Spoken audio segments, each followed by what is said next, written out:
Welcome to the Inner Circle Boardroom's Backstage Pass. If this is your first time here, a very big and warm welcome to you. My name is Kay Chohan. This is the platform you'll find me in discussions with founders, investors and boards. I'll be unpacking their views and approach around shifting operating models, turnarounds and scaling businesses. I'll also bring you the latest thinking into the market gaps, opportunities and latest investment strategies. Today, I'm delighted. I'm going to be speaking with Alistair How. Alistair has been working for a number of prestigious brands. To name a few, Four Seasons Healthcare, Bupa International, where he was leading their healthcare services and partly their insurance asset portfolios. Nowadays, Alistair spends a lot more time as a non-exec chair and investor within the healthcare, housing and technology ecosystem. So Alistair, welcome. Great to have you here. Firstly, if I can just start off by asking you, why healthcare? Was that a strategic or a default move? Well, it's a really interesting question.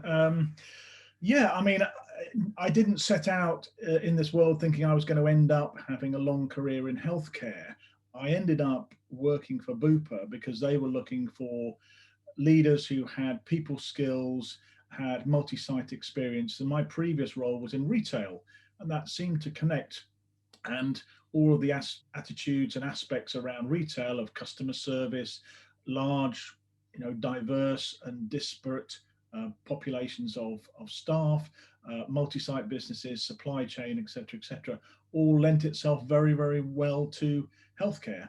And I landed in Bupa, a long time ago, early 2000s, and never looked back really. I've always enjoyed it, and I suppose fate has a way of doing these things. We're delighted to have you here.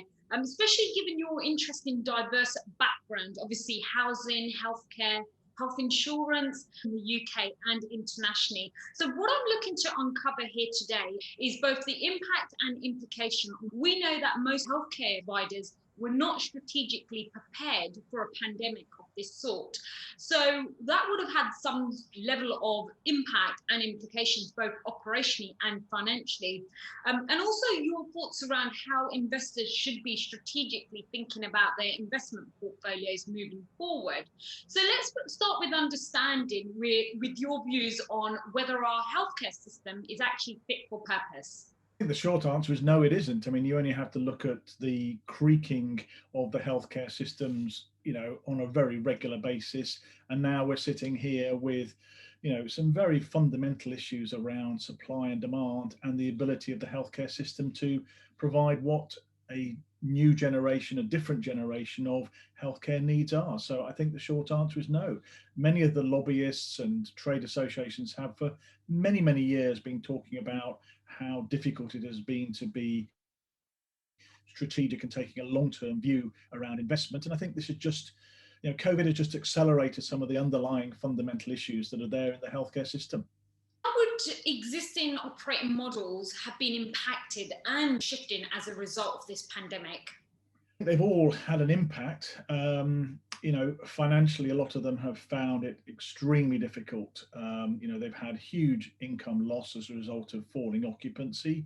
They've had increased costs around PPE, staffing costs, etc. So that's really taken the stuffing out of the sector. I think also that many of them have found that, issues they've had around the structure of the facilities, the way the facilities are operated, have made it very, very difficult for them to bounce back quickly. And of course, one could say we've never seen this before. We have, to a smaller degree, seen it before. There was a flu pandemic in 2015, and that actually had some of the very similar characteristics, although flu happens every year, whereas a pandemic doesn't. And I would also argue that we've had SARS and MERS, both of which were threatening to produce a pandemic and never did, for whatever reason. So it's had a big impact on the sector. You're seeing, I think now, probably a third of the traditional market probably technically insolvent because of the financial impact they've had. And the question will be, how quickly can they get back up on their feet, and whether they have got the ability and maybe the will also to continue for the future. You've just said a lot there already. So let's start unpacking some of that. Let's start with average margins for care homes and health insurers in the UK. Very difficult to put a number on it. I mean, what I would say in care homes is you know it's a fixed cost business. You've got your fixtures and fittings, your building. Even if you have one resident, you need a care manager, a chef, a carer, etc., etc. So realistically, you don't cover your costs until you get to probably at least 80% occupancy. Yes, 90 to 95%, all of those additional residents, their income is largely, additional bonus.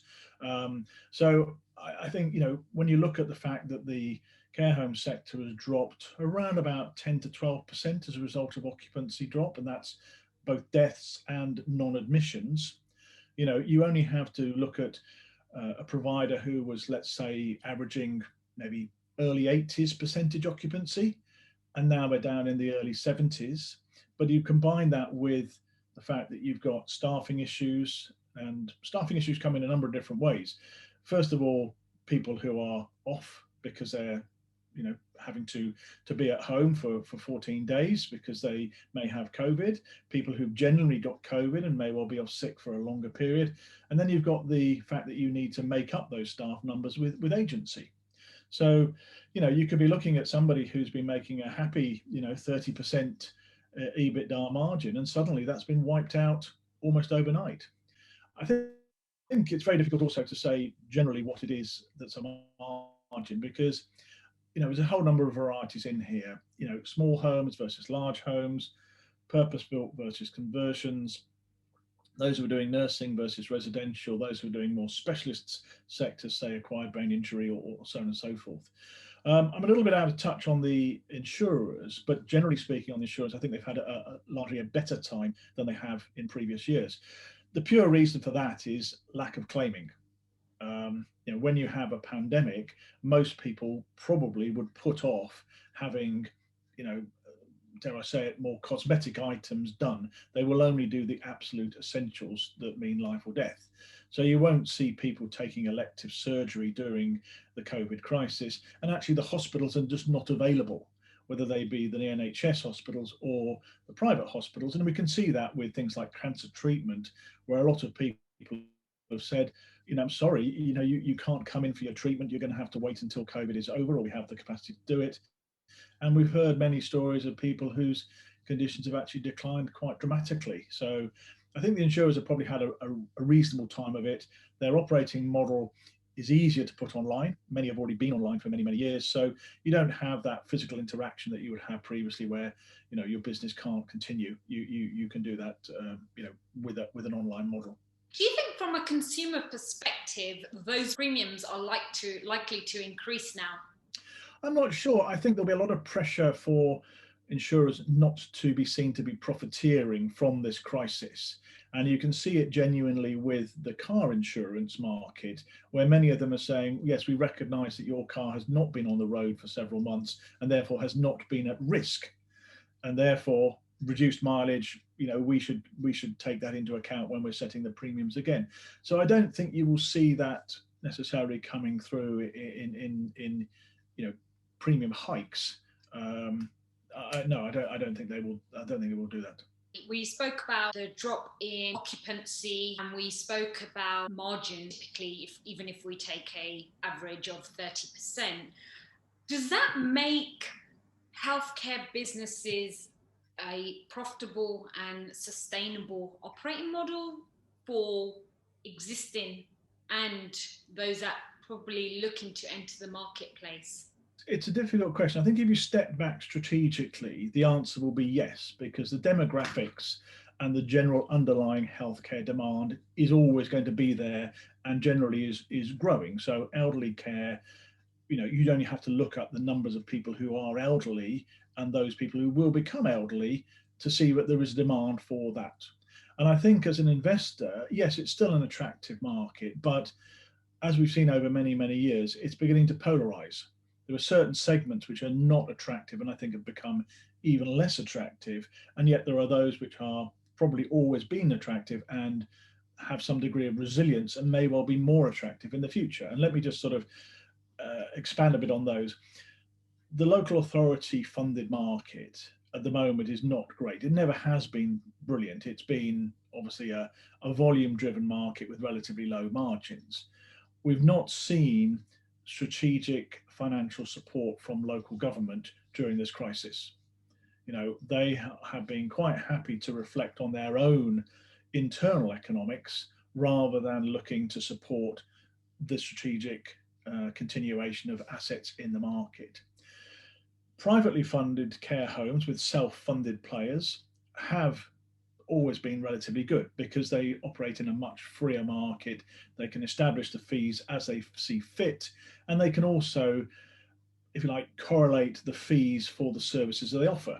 So they generally will provide superior levels of accommodation, bigger rooms, ensuite or wet room facilities, additional services, and so on and so forth. But those homes are generally purpose built.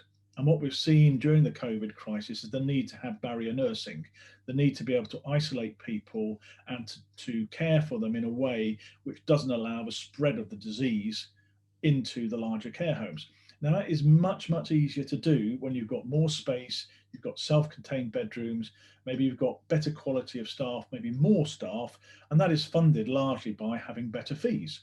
And we've seen the sort of difference between the local authority average and the privately funded average just increase over many, many years. And I think going forward, we're not going to see local authorities in the funding settlement for this year coming generously offering double digits. It's not going to happen. I think we will probably see very marginal increases in line either with CPI or possibly a freeze. And we've seen that in many, many years in the past where local government have just said, we don't have the money. Therefore, we're not going to be able to increase the fees.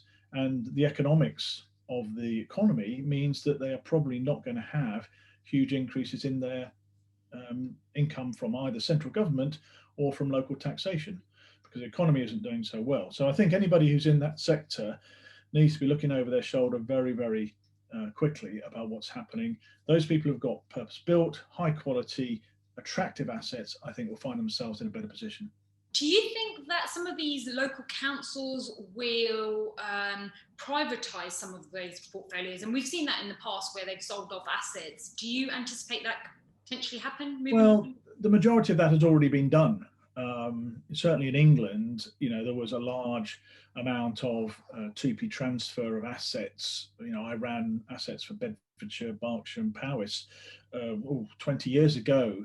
So most of those have already gone. And the ones that are left, I don't think they would find anybody who would see them as being an attractive proposition to take on. And the big issue you tend to have with local authority assets is that you have to 2P them across at the local authority cost base. And that is fundamentally why they end up being unattractive, because assigned with that tends to be poor quality assets as well. So no, I don't see a flight for any of the remaining assets to be transferred into the private sector. What does the future look like for those that are going into the local authority care homes? I think it's just a continuation of what it's been for many, many years, which is the local authority will provide basic care to a standard and nothing more.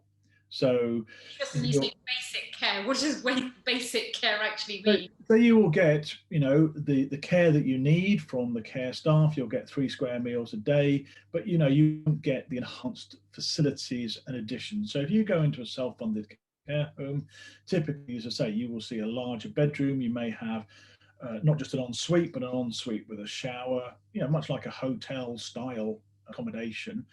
You will probably also have enhancements in terms of, I've seen things from room service availability, fine dining, exquisite food. Some of the places that I've been to see, I would just take an example. There's a home in Harrogate where I live called Vida, and the facilities there are on a par with a 5-star hotel. You look at it and you think this is not a care home. The other things that I think you're going to be seeing is, self-funded home will be more additional services, whether that be things like, entertainments and those sorts of things, facilities for friends and families. So yeah, a much more enhanced service in the local authority. If you've got a limited amount of money, you just provide the basics, which is care, and food and board. Interesting. Makes you really think long term, doesn't it, about how you might want to end your life, so to speak, and where would you rather spend your time. So what are the fundamental changes that are required in order for investors and operators to survive and thrive coming out of this? Well, I'm not. I think there's many who will continue to be, competent providers and will survive and will thrive. I think if you were a new entrant coming into the market today, you've certainly got to be looking at, getting yourself into the sweet spot. It's got to be purpose-built accommodation. It's got to be what one might describe as COVID ready or COVID secure. I think you've also got to be very clear about what your unique selling proposition is and which market you are targeting. Because again, one of the issues with local government is if you have your care home in, let's say, Wakefield, you are highly dependent on the local authority. It's not like you can move your care home around to, avoid a particular level of fee. So, yeah, I think those people who've got the right assets, and we're moving towards larger, better quality assets because people will want to choose, their accommodation. I think those people who are probably in the specialist segments will do better, particularly those that have fewer substitutes. So certainly the more extreme challenging behaviors, brain injury, dementia, where there really is no alternative. Because I can see two areas that are going to chip away at the traditional market. One is retirement villages and retirement living. And I think the second one is domiciliary care or care at home and those sorts of areas. Because you look, in my sort of 20 odd years in the care home sector, 20 years ago, 25 years ago, what looked like a residential care home was generally retired people enjoying a game of cards and watching TV. You now go into a care home, and even in a residential care home, there are people who really are very, very frail and would otherwise normally be in hospital. So the acuity has really stepped up over the last few years. It's really interesting when we talk about care at home. Do you think that has other consequences? Because obviously we've seen a shortage in housing because the baby boomers have a lot of the housing. Does that create an impact for those going up the food chain? It does. I mean, I think you've got, as you say, the boomer generation who are generally asset rich and cash poor. You see elderly couples rattling around in the family home, which has 4 or 5 bedrooms, and really they should be in a smaller accommodation and allow that to be, released for families. The difficulty tends to be is that they look at their inheritance and they feel very concerned about giving up something which they have worked so hard for. And it's really in the DNA of the way people approach the housing market that you have this pinnacle of getting your 4 bedroom detached house with your ensuite, and once you've got it, you really don't want to give it up. And I think the other thing is that a lot of the boomers don't really think forward, and it's probably a human nature again. They're not really thinking for what may happen in the future. And life expectancy has increased dramatically over the generations. To say, to meet somebody who's in their 80s is not uncommon. To meet somebody who's got a century, again, is not uncommon. 20, 30, 40 years ago, to find someone who'd received a telegram from the Queen would be fairly exceptional. Now, she can't even write the cards because of that many people who get to the age of 100. I mean, you look at the Captain Moore who did his walk. He's in his early, I think it's 100 or 101. I mean, he still looks pretty sprightly to me.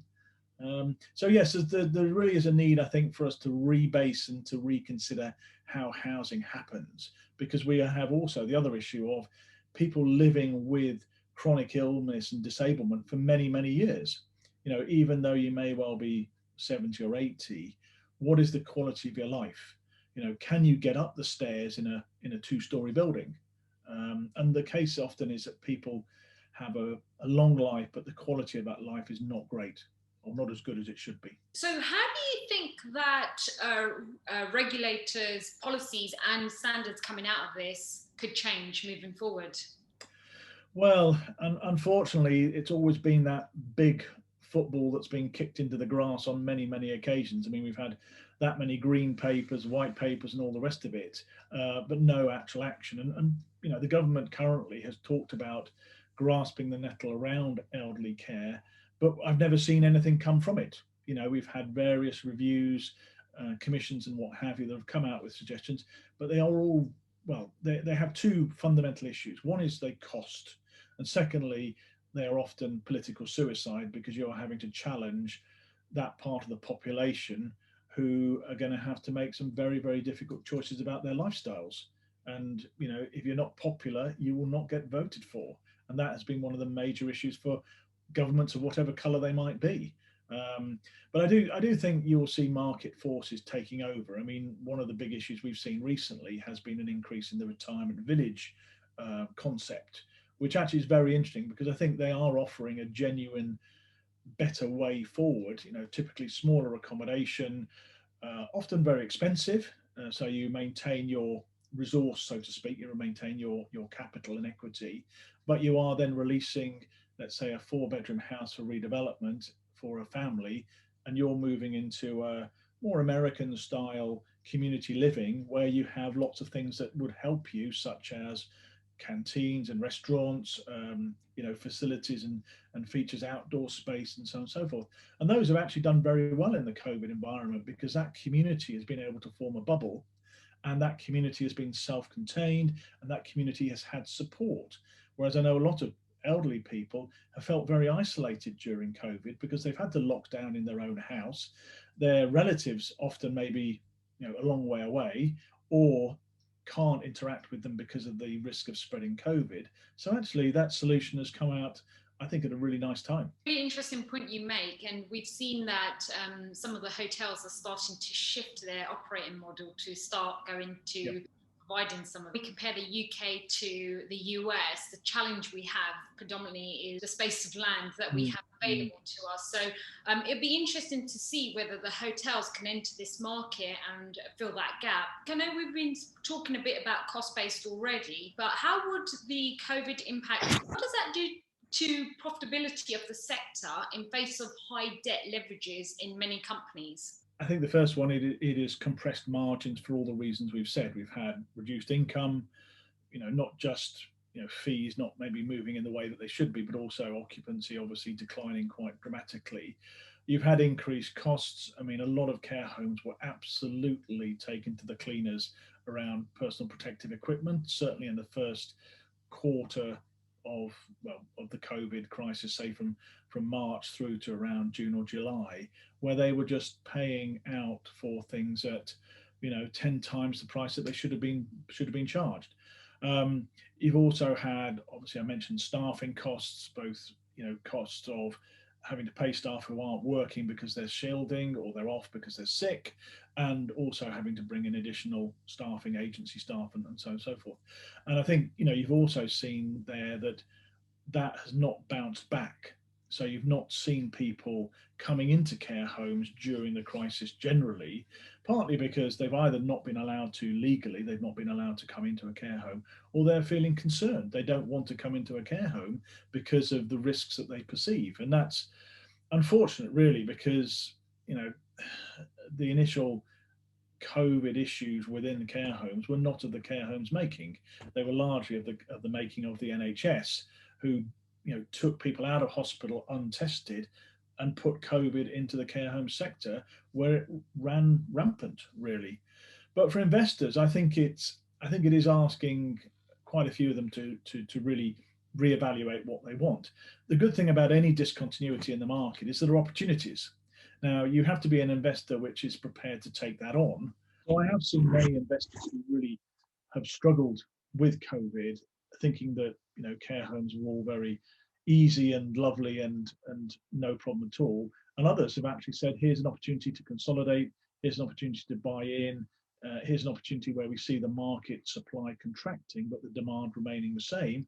Therefore, hold it for a couple more years, and things should move in a better way.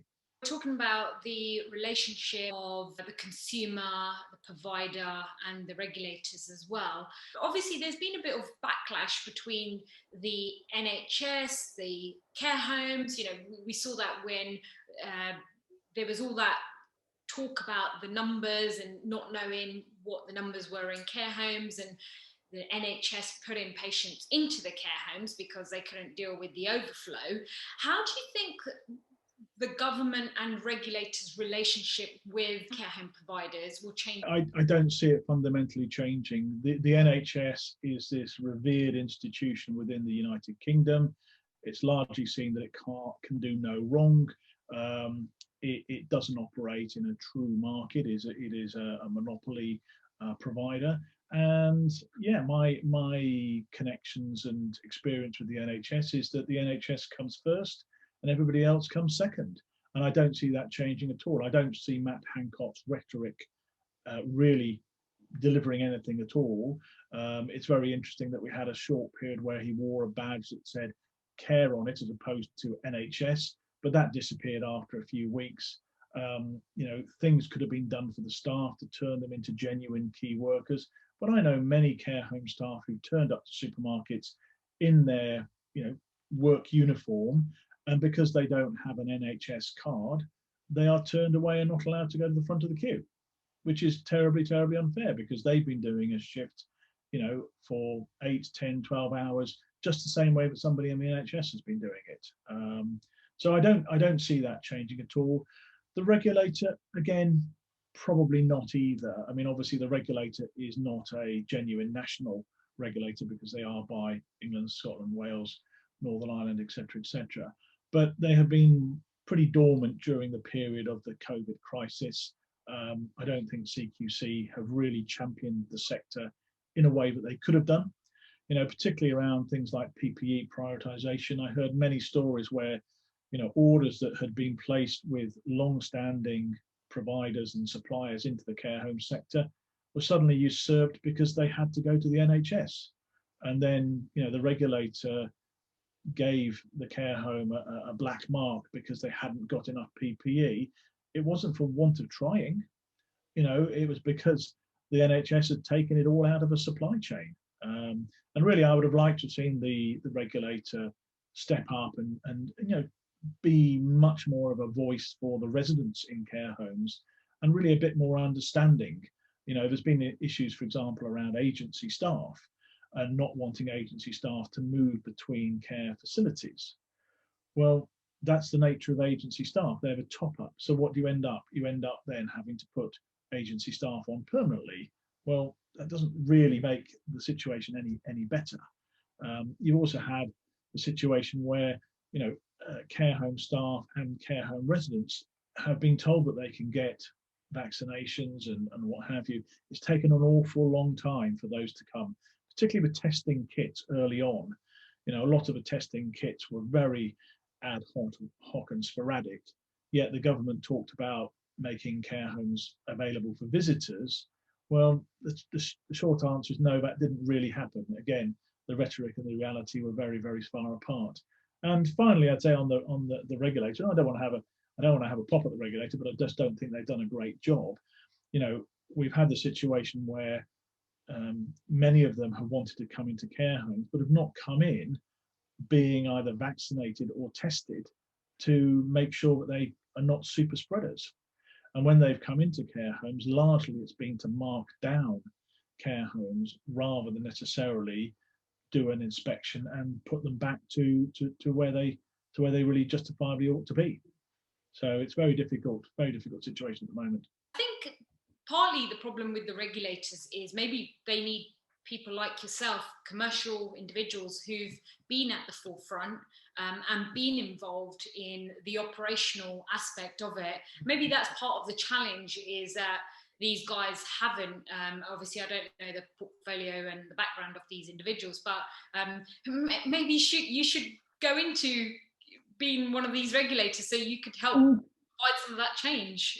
Possible. I mean, I have had some conversations with them, but I unfortunately, I don't think they are particularly interested in people with a commercial background. If you look at the people who have been in the regulators, whichever one that might be, they tend not to be commercial people, which is a shame, really, because I think having a bit of diversity is absolutely critical. And working with the regulator is important. People like Professor Martin Green have spent years, decades, trying to work constructively with the regulator. I remember from my background having, provided consultation, for example, around the assessment process, the bandings, the gradings, and so on and so forth, and largely was ignored because there was already a view about it. I mean, just as an aside, I mean, if you take the 4 ratings in England, inadequate, requires improvement, satisfactory, and outstanding, you would normally expect that to be a normal distribution with, as many one side of the middle as there are on the other side of the middle. But actually, when you look at it, I saw some data just recently, there was something like about 800 or so new care home ratings in the last month. Around about 2.5% were deemed to be outstanding, yet around about 10% were deemed to be inadequate. And such has this consistency been of a movement towards quite a negative approach towards regulation. And I think one of the things that, if I was in CQC's shoes, and it may be quite a controversial thing to say, is I think we need to reflect on the correlation between COVID and the regulatory banding. I mean, one would like to think that if you were in an outstanding home, that home, because of its nature of being outstanding, would be superior in every aspect, whether that be the facilities, the food, the accommodation, the staffing, but also the care and the infection control. That an outstanding home should be better than a not outstanding home in things like infection control. But actually, CQC's own analysis shows that there is no correlation between COVID suppression or COVID management and how good the home is in terms of being outstanding or otherwise. How would COVID impact the purchase process of care homes? Well, there's some very practical issues. I mean, the first one is you generally can't go and see what you're going to buy, which makes it difficult. And I know many people have adopted, virtual tours and that sort of thing. But normally you would want to go in and meet the manager, meet key members of staff, just get a feel for what's going on in the care home, and just sort of, that first impression. One of the things I always look at, you go in, does it smell? If it doesn't smell, that's a tick in the box for me. So practically, it's made it quite difficult to buy a care home in the way that you would previously do, and you are more and more reliant on the data room, which clearly is what it is, which is just data. In terms of the regulatory issues, I think it is difficult now to really get a sense of whether the home is good or bad. And obviously, COVID has knocked often people's occupancy down dramatically. 10% is not uncommon. In some cases, it could be 15%, maybe even 20%. And therefore, you are really relying on either on historical data to produce your run rate, or you've got to somehow accommodate what has been quite a drop in occupancy and possibly a real change to the bottom line. And again, I suppose that separates out those people who are maybe risk-taking or more likely to risk-take, and those people who have got an inherent sense of what is a good asset. People who've operated in the market for a long time will almost look at a care home and go, yeah, that I like that one. From those people who are maybe naive, or who are people who just driven entirely by spreadsheets. So it is a difficult one for people to do. And I think the COVID situation, I've heard a lot of people saying, oh, well, I'm going to wait until COVID's over. Right, okay, well, that could be 2 or 3 years before we get back to where we were before. Yet other people are saying, right, I can see some opportunities. I see particularly mum and pops, the owner managers have become disillusioned, fatigued. They maybe also feel that they don't want to be an operator when they're in their 60s or 70s anyway. Therefore, they're looking to exit. And people are now saying, great, that's an opportunity. We'll do a quick bit of due diligence, but actually we will make the process easy and simple and move on quickly so that we can do something about it. How will investors' due diligence change? What should they be looking at that they're not already? How would you be approaching this? Well, I think you always have to look at the very traditional measures of, quality, and I would be looking at things like safeguarding, infection control, referrals, those sorts of things. Certainly around staffing, staff churn, numbers of issues around medication management, medication errors, those sorts of things. So I think there's a whole load of stuff around the quality of the operation, because without the quality underpinning it, you really haven't got a care home. That's why people come into care home, for quality care. You would also then be looking at all of the sort of KPIs around the cost base, around the building, the operation, and so on and so forth. But I would also now probably be, I wouldn't say things have changed, but I think the focus has maybe shifted a bit. I would be looking more critically at the layout and the orientation of the building. So I would be much more interested in facilities that were either purpose-built or purpose-built with sufficient space and elbow room to make them COVID compliant. So funnily enough, multi-floor services, which I would always normally not be so keen on, actually have some merits, because if you've got a multi-floor facility with, let's say, a day room on each one, you can then isolate the home, say it's got 3 floors, into 3 individual units, manage those individual units. If COVID breaks out, contain it within that particular floor without then having the impact on the entire home. It'd be those sorts of things. As I say, that's really just a bit of a shift in focus rather than something that I would bring in as being new because of COVID. Let's just touch a little bit more on those gaps and investing opportunities that you're seeing in the marketplace right now. What sort of things and what sort of conversations you're having? I think, first of all, there's a lot of people who see there being an opportunity to consolidate.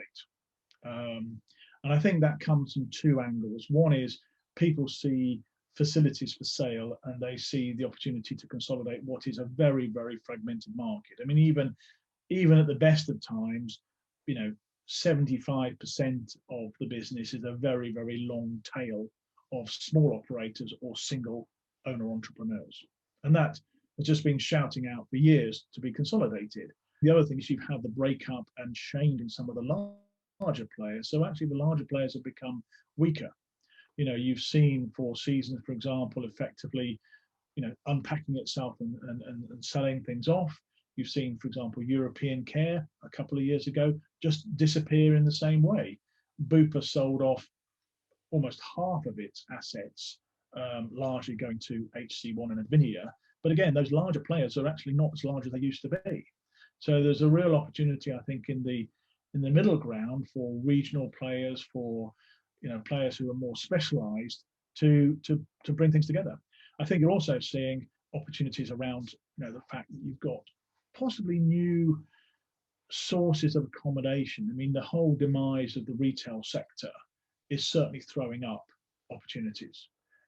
Investors are either moving into other opportunities because, for example, retail is not as attractive as it was before, but we're also seeing, plays being made to repurpose traditional, accommodation around, say, retail into other things. And if you look in, say, Spain, or largely in Europe, many care homes are city centre based in multi-storey buildings. Well, if you're a department store that's closed down and, there's no chance of ever reopening, well, why don't you look to be a combined care home and some flats? That's often the model which is adopted elsewhere. So, there's lots of people looking at it and doing lots and lots of things at the moment. Anyone who may be looking for investors is being able to define who can actually view how they view the business operating model. Is that a key aspect in the conversation? You need to separate out what the motives of any investor might be, because you're right, there are some investors who just see it as being a fixed asset business that they are interested in, and they will be looking at it in a different way. They will be looking at alternative value and use for the building, which is why purpose-built buildings have generally been on the up over the recent years. Because if you have a care home, well, that could very easily turn into a motel or student accommodation, but you need to make sure that it's purpose-built to start off with. Those who haven't got purpose-built buildings, well, the alternative value could be residential accommodation, but the costs of transitioning are huge. So they would probably be more looking at the quality of the model. But the other side of the coin is that the assets would actually be revalued at a slightly different level. But yeah, I think what we're seeing here is over the years we've had a number of different models that have approached. So you've got the the opco propco, which has had its moments and probably waned away. But you've got the REITs who are being very active recently as well, and they are certainly here to stay. You've got individual investors who are looking to buy into a long-term revenue stream, which means that the quality of the assets and the quality of the management has got to be good. But I think the most important thing that people tend to be looking at now is who are the customers and what's the confidence around the revenue stream. I think we are going to see a flight away from local authority funded or dependency on local authority funded business, and more of a interest in the self-pay, the higher quality. And that's why I think we've seen such a resurgence in the retirement living space, which for many years was there, but it wasn't hugely invested in. And I think now we're seeing that really surge at the moment. How is the sector impacted by the STP and the ICS strategy to deliver more care at home? Well, it's always been there. It's always been a desire by local government, particularly, not to put people into residential care. And there are really two reasons for that. One is people want to stay in their own homes, whether that's the right thing to do or the wrong thing to do, but that is the nature of the beast. People want to stay in their own homes. And the second one is it's a lot cheaper to fund people with domiciliary care than it is to fund them with residential care. So you're talking, an hourly rate for, let's say, 3 or 4 hours a day, as opposed to a 24/7 weekly fee. So those drivers have actually always pushed people, or preferred people, to go into domiciliary care. The downside, or the other side of the coin, really is twofold. One is there are so many people who are elderly that they just overwhelm the situation. And secondly, the dependencies are increasing, particularly around mental health, which actually makes domiciliary care just not the solution. If you have somebody who is relatively fit and well, but has significant dementia, there's no point having somebody visit them at 9 o'clock in the morning for an hour, because at 10 o'clock they could walk out of their house and get into trouble, get knocked down by a bus and all of that sort of stuff. So actually there will always be a requirement for 24-hour residential care. And at the same token, you've also got a lot of people who've got issues with end of life, palliative care type of things, and just generally being extremely frail. And providing domiciliary care in domestic settings is difficult. You try and imagine bathing a fully grown adult in a domestic bathroom without hoist or somebody else. It's not easy. The quality of care isn't good. So I think what we will see in conclusion is there will always be a continuing tension between residential care and domiciliary care. There is a position for them both. I think we will always see this continuum of care going through. It always has been the case. But the issue is, how do you move from one to the other? Because it really is only a one-way street.